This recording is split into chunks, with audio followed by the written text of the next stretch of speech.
Good morning to all. നമ്മൾ ഇന്ന് ഈ വീഡിയോയിൽ ഡിസ്കസ് ചെയ്യുന്നത് +1 ഫിസിക്സ് ടെക്സ്റ്റ് ബുക്കിലെ തെർമോഡൈനാമിക്സ് എന്ന ചാപ്റ്ററിലെ കാർനോട്ട് എഞ്ചിൻ എന്ന ടോപ്പിക്കാണ്. കാർനോട്ട് എഞ്ചിൻ എന്ന് പറയുന്നത് സാദി കാർനോട്ട് എന്ന എഞ്ചിനീയർ ഡിസൈൻ ചെയ്തെടുത്തിരിക്കുന്ന ഒരു ഐഡിയൽ എഞ്ചിനാണ് കാർനോട്ട് എഞ്ചിൻ. ഒരു ഐഡിയൽ എഞ്ചിനാണ് കാർനോട്ട് എഞ്ചിൻ. ഈ കാർനോട്ട് എഞ്ചിൻ്റെ പാർട്സ് എന്ന് പറയുന്നത് ഒരു സിലിണ്ടർ ഉണ്ടാവും. അതിൽ ഒരു സിലിണ്ടർ കാണും. ആ സിലിണ്ടറിനുള്ളിൽ ഏതെങ്കിലും ഒരു ഐഡിയൽ ഗ്യാസ് നിറച്ചിട്ടുണ്ടായിരിക്കും. അതുപോലെ തന്നെ ടെമ്പറേച്ചർ കൂടിയ ഹൈ ടെമ്പറേച്ചറുള്ള ഒരു സോഴ്സ് ഉണ്ടാവും.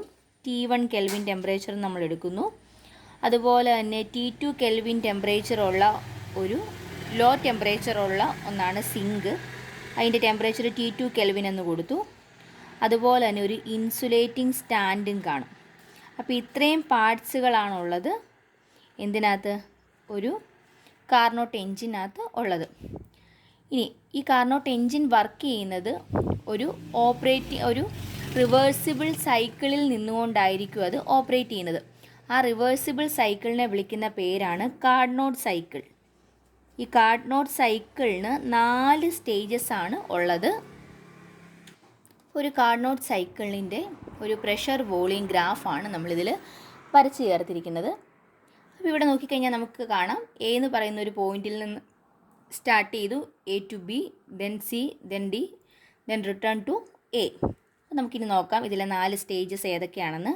കാർനോട്ട് സൈക്കിളിനകത്ത് 4 സ്റ്റേജ് ആണെന്ന് പറഞ്ഞു. ഒന്നാമത്തെ സ്റ്റേജ് എന്ന് പറയുന്നത് ഐസോതെർമൽ എക്സ്പാൻഷൻ. ഐസോതെർമൽ എക്സ്പാൻഷനാണ് നമ്മൾ AB എന്ന് പറഞ്ഞ് ഈ ഗ്രാഫിൽ കാണിച്ചിരിക്കുന്നത്. A to B. ഇതിനിവിടെ ചെയ്യുന്നത് നമ്മൾ പറഞ്ഞു ഹൈ ടെമ്പറേച്ചറുള്ള സോഴ്സ് ഉണ്ടെന്ന് പറഞ്ഞു. ആ സോഴ്സിലേക്ക് അല്ലെങ്കിൽ ആ സോഴ്സിൻ്റെ മുകളിൽ നമ്മൾ നമ്മുടെ സിലിണ്ടർ കൊണ്ട് വെക്കുന്നു. സിലിണ്ടർ കൊണ്ട് വെച്ച് കഴിയുമ്പോൾ എന്ത് പറ്റും? സോഴ്സിൻ്റെ ടെമ്പറേച്ചർ എത്രയാണെന്ന് നമുക്കറിയാം. T1 കെൽവിൻ ആണെന്നറിയാം. സോ T1 ടെമ്പറേച്ചറിലാണ് പ്രോസസ്സ് നടക്കുന്നത്.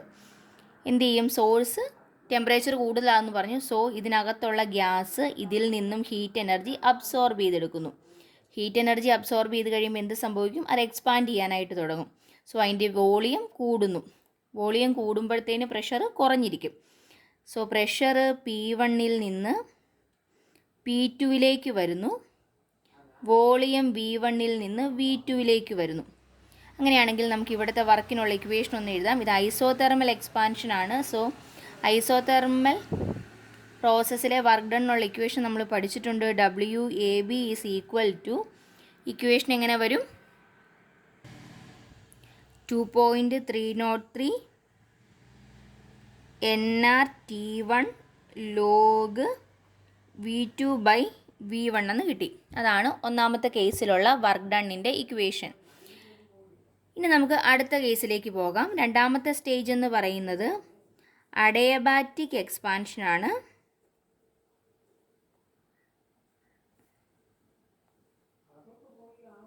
അഡയബാറ്റിക് എക്സ്പാൻഷൻ ആകുമ്പോൾ അത് നമ്മുടെ ഗ്രാഫിൽ ഏതാണ്? B to C ആണ്. BC എന്ന് പറയുന്ന കർവ്. ഇവിടെ ചെയ്യുന്നത് സിലിണ്ടറിനെ നമ്മൾ ഇൻസുലേറ്റിംഗ് സ്റ്റാൻഡിൻ്റെ മുകളിലേക്ക് വയ്ക്കുന്നു. ഇൻസുലേറ്റിംഗ് സ്റ്റാൻഡ് ഇതാണിപ്പോൾ ഇൻസുലേറ്റിംഗ് സ്റ്റാൻഡ് എന്ന് കരുതുക. ഈ സ്റ്റാൻഡിൻ്റെ മുകളിൽ കൊണ്ടുവന്ന് സിലിണ്ടർ വെക്കും. സിലിണ്ടർ വെച്ച് കഴിയുമ്പോൾ എന്ത് പറ്റും? ഇൻസുലേറ്റിംഗ് സ്റ്റാൻഡ് ആയതുകൊണ്ട് തന്നെ ഹീറ്റിൻ്റെ ട്രാൻസ്ഫർ ഉണ്ടാകുന്നില്ല. അല്ലാതെ തന്നെ നേരത്തെ കിട്ടിയത് ഉപയോഗിച്ചുകൊണ്ട് വീണ്ടും അത് എക്സ്പാൻഡ് ചെയ്യുന്നു. എക്സ്പാൻഡ് ചെയ്ത് കഴിയുമ്പോൾ എന്ത് പറ്റും? ഹീറ്റ് അബ്സോർബ് ചെയ്യാതെ എക്സ്പാൻഡ് ചെയ്യുമ്പോൾ അതിൻ്റെ ടെമ്പറേച്ചർ കുറയുമായിരിക്കും ചെയ്യുന്നത്. ഈ T1 എന്നുള്ള ടെമ്പറേച്ചർ, നിലവിൽ T1 ടെമ്പറേച്ചർ ആയിരുന്നു ഉണ്ടായിരുന്നത്. ആ T1 എന്നുള്ള ടെമ്പറേച്ചർ T2 ആയിട്ട് മാറുന്നു. പ്രഷറിന് എന്ത് പറ്റും? പ്രഷറും വീണ്ടും കുറഞ്ഞു പോകും. കാരണം എന്താ? എക്സ്പാൻഡ് ചെയ്യുവാണ്.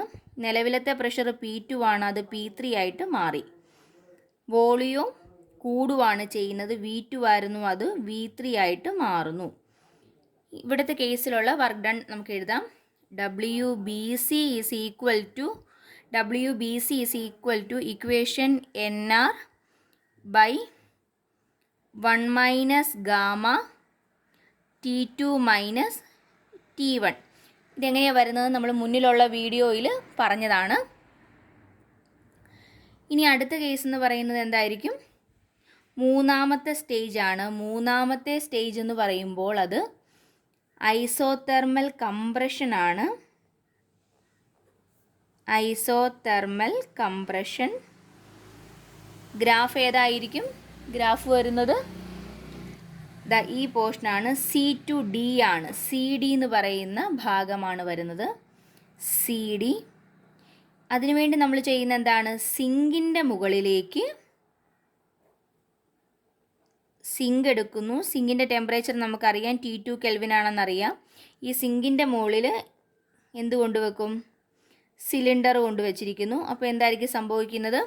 സിങ്കിന് ടെമ്പറേച്ചർ കുറവും ഗ്യാസിന് ഇപ്പോൾ നിലവിൽ ടെമ്പറേച്ചർ കൂടുതലുമാണ്. അല്ല, ടെമ്പറേച്ചർ സെയിം ആയിട്ടാണ് നിൽക്കുന്നത്. കാരണം നമ്മളിവിടെ പറഞ്ഞു ടെമ്പറേച്ചർ കുറഞ്ഞ് T2 ആയി എന്ന് പറഞ്ഞു. അപ്പോൾ രണ്ടും സെയിം ടെമ്പറേച്ചറിൽ തന്നെയാണ് നിൽക്കുന്നത്. ഇവിടുന്ന് ഹീറ്റ് ഇങ്ങോട്ട് റിജക്റ്റ് ചെയ്യുന്നു. നമ്മൾ ഓൾറെഡി ഹീറ്റ് എഞ്ചിൻ പഠിച്ചപ്പോൾ പറഞ്ഞിരുന്നു, സോഴ്സിൽ നിന്നും ഹീറ്റ് അബ്സോർബ് ചെയ്തെടുത്ത് വർക്ക് ചെയ്തതിന് ശേഷം ബാക്കിയുള്ള ഹീറ്റിനെ സിങ്കിലേക്ക് റിജക്റ്റ് ചെയ്യുന്ന കാര്യം പറഞ്ഞിരുന്നു. ഇവിടുന്ന് ഇങ്ങോട്ട് ഹീറ്റ് പോകുന്നു. അപ്പോൾ എന്ത് സംഭവിക്കും? ഗ്യാസ് കംപ്രസ് ചെയ്യാനായിട്ട് തുടങ്ങി. ടെമ്പറേച്ചർ ഏതാണ്? T2 ടെമ്പറേച്ചറാണ്. ഐസോതെർമൽ പ്രോസസ്സാണ്. പ്രഷർ എന്ത് പറ്റും? പ്രഷർ കൂടും. അപ്പോൾ പ്രഷർ കൂടി അത് P3യിൽ നിന്ന് P4 ആയിട്ട് മാറി. അപ്പോൾ പ്രഷർ കൂടുവാണ് ചെയ്തത്. ഈ കേസിൽ പ്രഷർ കൂടി. വോളിയത്തിന് എന്ത് പറ്റും? വോളിയം കുറയുവാണ് ചെയ്തിരിക്കുന്നത്. വോളിയം V3യിൽ നിന്ന് V4 ആയിട്ട് മാറി. വോളിയം കുറഞ്ഞു. ഐസോതെർമൽ പ്രോസസ്സ് ആകുമ്പോൾ അതിനുള്ള വർക്കിൻ്റെ ഇക്വേഷൻ എഴുതണം. WCD ഈസ് ഈക്വൽ ടു എന്ത് വരും? 2.303 nRT2 ലോഗ് V4/V3 എന്ന് കിട്ടി. ഇനി അടുത്ത കേസിലേക്ക് പോകാം. അടുത്ത കേസ് എന്താണ്? അടുത്ത സ്റ്റേജ് നാലാമത്തെ സ്റ്റേജാണ്. അഡയബാറ്റിക് കംപ്രഷനാണ്. അഡയബാറ്റിക് കംപ്രഷൻ എന്ന് പറയുമ്പോൾ നമ്മുടെ ഗ്രാഫിൽ നോക്കുക, ഏതാണ് ഫിഗർ നോക്കുക, ഏതാ ഗ്രാഫ് നോക്കുക? D2A ആണ്. DA ഫൈനൽ സ്റ്റേജ് എന്ന് പറയുന്നത് എന്ത് തന്നെയാണ്? ഇനീഷ്യൽ സ്റ്റേജ് തന്നെയാണ്. നമ്മൾ പറഞ്ഞു ഇതൊരു സൈക്കിളാണെന്ന് പറഞ്ഞു. ഇവിടെ സ്റ്റാർട്ട് ചെയ്ത് തിരിച്ച് ഇവിടെ തന്നെ വരുവാണ് ചെയ്യുന്നത്. ഇനീഷ്യൽ സ്റ്റേജിലേക്കാണ് പോകുന്നത്. അങ്ങനെയാണെങ്കിൽ എന്ത് വരും? ഇവിടെ നമ്മൾ സിലിണ്ടറിനെ എടുത്ത് വെക്കുന്നത് ഇൻസുലേറ്റിംഗ് സ്റ്റാൻഡിൻ്റെ മുകളിലാണ്.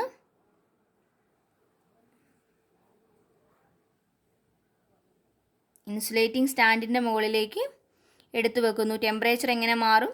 നിലവിലത്തെ ടെമ്പറേച്ചർ T2 ആയിരുന്നു, അത് T1ലേക്ക് മാറി. അതായത് ആദ്യത്തെ സ്റ്റേജിലേക്ക്, ആദ്യത്തെ ടെമ്പറേച്ചറിലേക്ക് തന്നെ മാറുന്നു. കംപ്രസ് ചെയ്യുവാണ് ചെയ്യുന്നത്. കംപ്രസ് ചെയ്യുമ്പോഴത്തേനും ടെമ്പറേച്ചർ കൂടുന്നു. അങ്ങനെ അത് T1 ടെമ്പറേച്ചറിലേക്ക് എത്തുന്നു. പ്രഷറിന് എന്താണ് പറ്റുന്നത്? പ്രഷർ നേരത്തെ P4 ആയിരുന്നു. കംപ്രഷൻ ആകുമ്പോൾ പ്രഷർ വീണ്ടും കൂടുന്നു. ഫൈനൽ ഇനീഷ്യൽ സ്റ്റേജിലേക്ക് തന്നെ പോകുന്നു, P1. വോളിയത്തിന് എന്ത് പറ്റും? വോളിയം ഓൾറെഡി V4 ആയിരുന്നു, അത് കംപ്രഷൻ ആയതുകൊണ്ട് കുറയുവാണ് ചെയ്യുന്നത്. കുറഞ്ഞ് പഴയ, അതായത് ഇനീഷ്യൽ സ്റ്റേജിലേക്ക് തന്നെ വന്നു, V1ലേക്ക് തന്നെ എത്തി. അങ്ങനെയാണെങ്കിൽ ഈ കേസിലുള്ള വർക്കിൻ്റെ ഇക്വേഷൻ എന്ത് വരും? WDA ആണ് graph. WDA is equal to എന്ത് വരും? NR/1 - ഗാമ T1 - T2 എന്ന് കിട്ടി. ഈ വർക്കിൻ്റെ ഇക്വേഷൻ നമ്മൾ ഇതിന് മുന്നിലുള്ള വീഡിയോസിൽ പറഞ്ഞിട്ടുണ്ട്. അപ്പോൾ കാർനോട്ട് സൈക്കിളിനകത്ത് 4 സ്റ്റേജസ് ആണുള്ളത്. Isothermal expansion, adiabatic expansion, isothermal compression, adiabatic compression. ഈ 4 സ്റ്റേജ് കടന്നു കഴിയുമ്പോൾ വീണ്ടും അതെങ്ങനെ വരും? ഇനീഷ്യൽ സ്റ്റേജിലേക്ക് തന്നെ വരുന്നു. അപ്പോൾ അതൊരു സൈക്കിൾ കംപ്ലീറ്റ് ആക്കിയെന്ന് പറയാനായിട്ട് സാധിക്കും.